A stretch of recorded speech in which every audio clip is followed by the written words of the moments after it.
We've all been there. You find that underground musician, local restaurant, new hip designer, whatever the category, but then they become uber popular. You love that the world is validating that you've been able to find the next cool thing, but it doesn't feel as special that you have to share your love for this brand with the whole world. Well, in honor of this, I would like to share my list of better for you, favorite kind of food, beverage, and nutritional supplement brands that I believe will likely inch closer to becoming mainstream in 2020.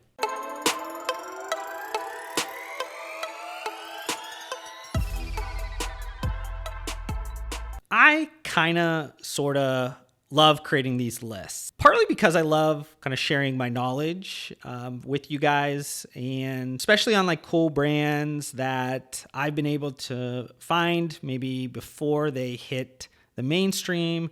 But I also like to highlight these brands and give them a little bit extra exposure, even if it only helps them 0.0001% with my massive audience that I have on YouTube. But every little bit helps, right? Plus, I could see that you guys enjoy these types of list videos by just like the average views that these videos get over maybe some of the other styles of videos that I do. So all of that together has kind of provided me the inspiration for this particular video, where I'm going to be talking about kind of my favorite things around better for you CPG in the beverage, food, and nutritional supplement categories. First category that I want to talk about is a beverage. I'm going to start with beverage here, guys, is around energy drinks. You guys know I talk a lot about energy drinks, so I could obviously rattle off a ton of early energy drinks that could be mainstream here in 2020. But the one that I want to talk about here is Cellucor C4 Carbonated, and also their Smart Energy Carbonated. If you are kind of deep in the sports nutrition industry, you guys are probably asking, why am I including Cellucor? You are well aware of Cellucor, and you might even be scratching your head to the point of saying, they sell hundreds of millions of dollars in ready-to-mix energy products. So they're already in the mainstream. But hear me out here, guys. Yes, they're in the mainstream of the supplement industry buyers, but not necessarily just beverage buyers. If George, that drives a truck for XPO Logistics, lives in Oklahoma, odds are he has no idea who Cellucor is. He has no idea who the parent company is. He has no idea about any of this, because those products aren't necessarily available where he lives, and they're not available in the channels in which he buys these products. So I think that this year, Cellucor C4 Carbonated and then their new offering is going to get some traction as well. But we're mostly talking about here their kind of their original C4 Carbonated offerings. I think you're going to see them a lot more. I think you're going to see them become mainstream. I think they're going to ride the bang effect, and they're already seeing like a ton of year over year kind of growth, and a lot of the track channels in terms of sales data, things are starting to look like they have a winning product. So I think you guys are going to see a ton of Cellucor C4 Carbonated, the original one, here in 2020. Now, transitioning into another beverage category, sports drinks, a category of beverage that has long been dominated by Gatorade. And even though that Body Armor has kind of tried to chip away at that massive market share, it's still far and away controlled by Gatorade. But I want to talk about a product called Numa, and this kind of goes around, if you've watched the trends video that I put out a few weeks ago, I talked about just a trend in functional food and beverage that I thought was going to be surrounding this idea that simplicity is the ultimate form of sophistication. And this product, to me, kind of fits into this world. And I'm not necessarily giving love to this because this is another kind of Northeast Ohioan like myself, even though I do try my best to get out as many Ohio entrepreneurs as possible. But the Numa sports drinks are very simplistic kind of formulas. You have an organic coconut water base, Himalayan sea salt, I think natural flavors, natural sweeteners, and that's pretty much it. So that has a reason why it's formulated in the way it is. It doesn't need to have all this extra junk like the kind of conventional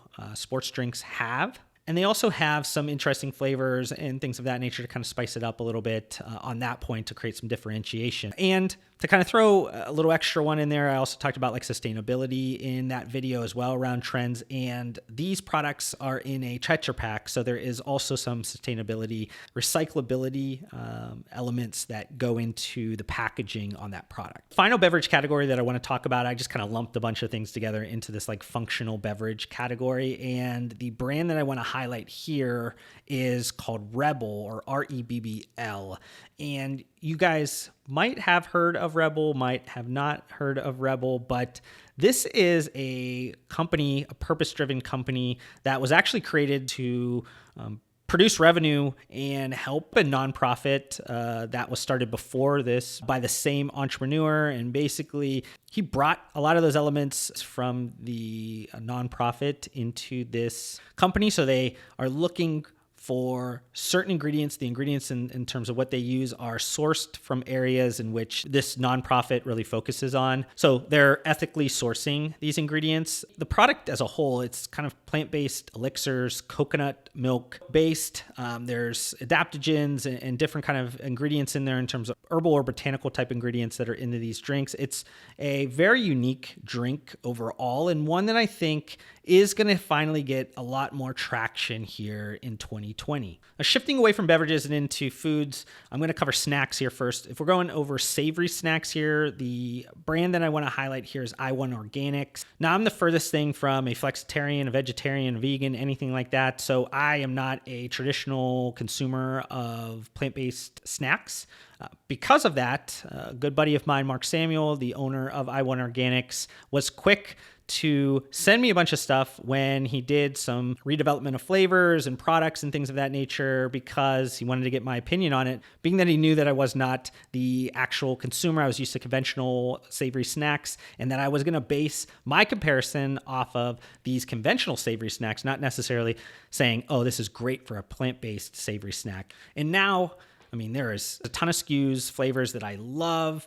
I constantly craving these snacks. I like a lot of their bold flavors, unique flavors. I think that this is going to be a snack that you're going to see a ton in 2020. I know even in these early couple of weeks before filming this video, Mark has been talking about a ton of new accounts that they're getting into, some big, large retailers. So I think you're going to be seeing IWON Organics a lot more on shelf in 2020. Now, moving over from savory to sweet snacks, I could probably go in a ton of different directions here, but I'm going to go with a kind of a smaller brand called Little Secrets. And this is a candy brand. And a lot of people maybe are talking about confectionery and candy kind of struggling. And I definitely think conventional products are going to continue to struggle in small amount of ways, that the category is just going to erode.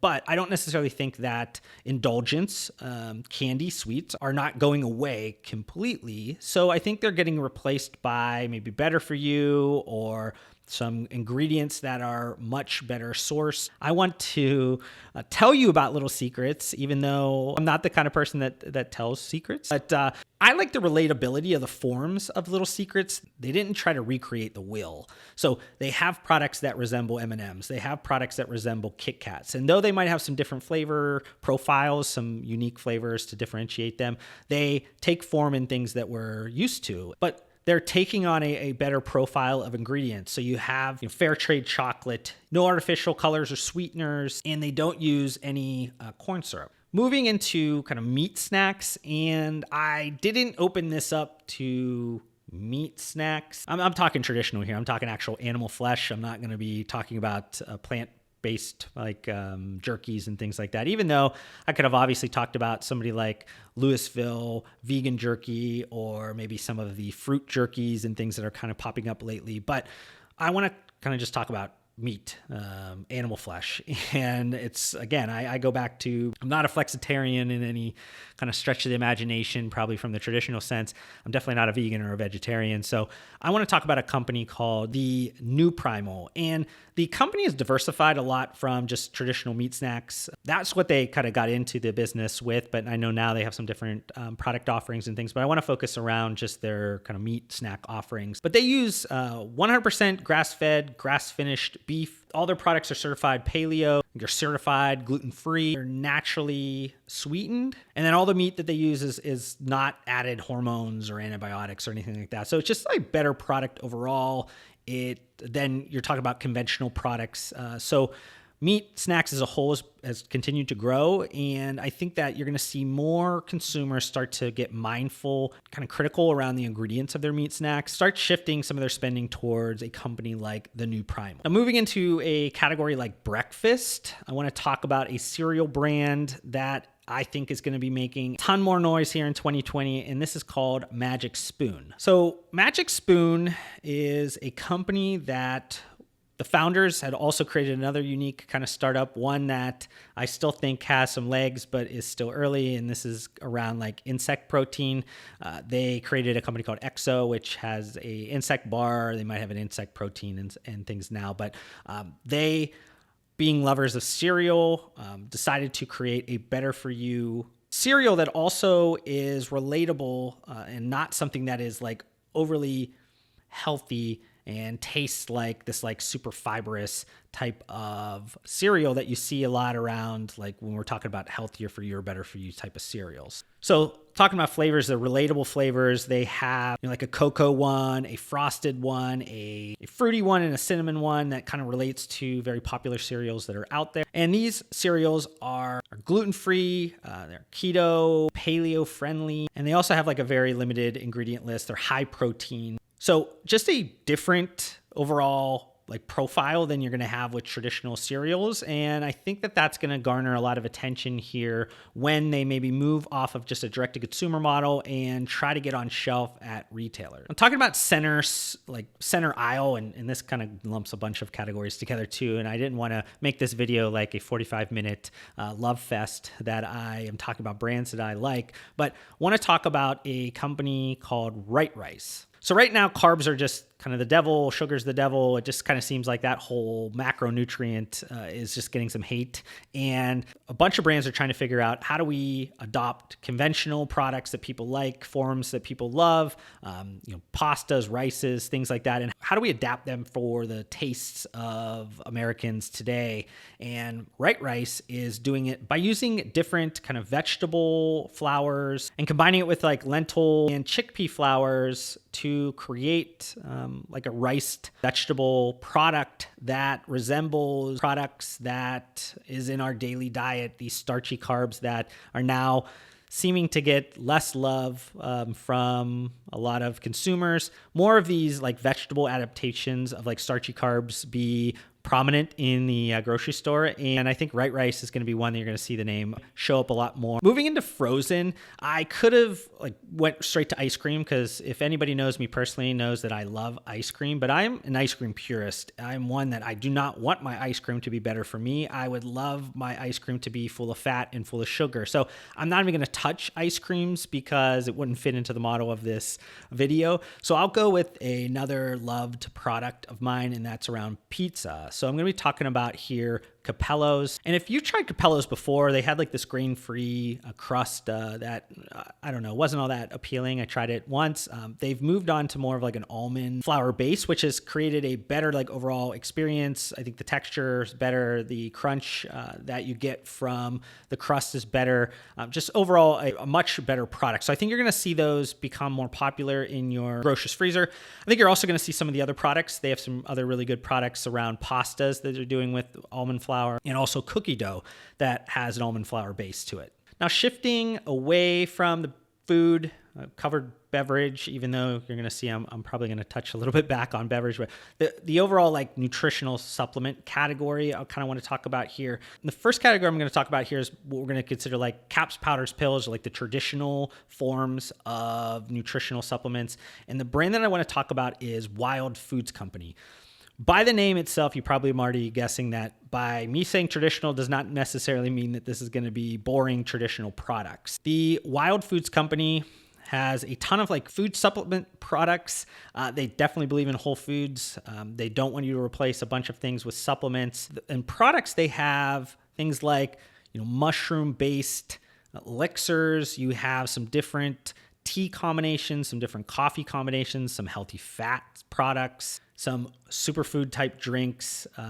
Overall, like the products are very thoughtful in which they're formulated and sourced. They have this kind of mindset where if the product is not driving healthy lifestyles, it's not improving the health of the consumers, it's not a product that they want to launch. So they're promoting a more holistic, health conscious lifestyle. And I believe this is going to be where a lot of like nutritional supplements go in the future. They're going to be thinking more holistically in terms of the products they create. They're going to be more thoughtful in the products that they create, drive a more healthy consumer. And I think that consumers, especially mainstream consumers that are jumping into supplements and maybe not understanding what the old kind of supplements were, I think these are going to catch fire. And I think that the Wild Foods Company is going to be a nutritional supplement brand that gets a lot of attention in 2020. Now, if we're talking about like protein or nutritional bars, I want to bring up Outright bars. And you guys know I'm a big fan of the Outright bars, a big fan of Mark Lobliner as a whole, the founder of the Outright bar. He is a really good friend of mine, but regardless of being friend, the product is great. The product is one that is very relatable to a number of different consumer sets.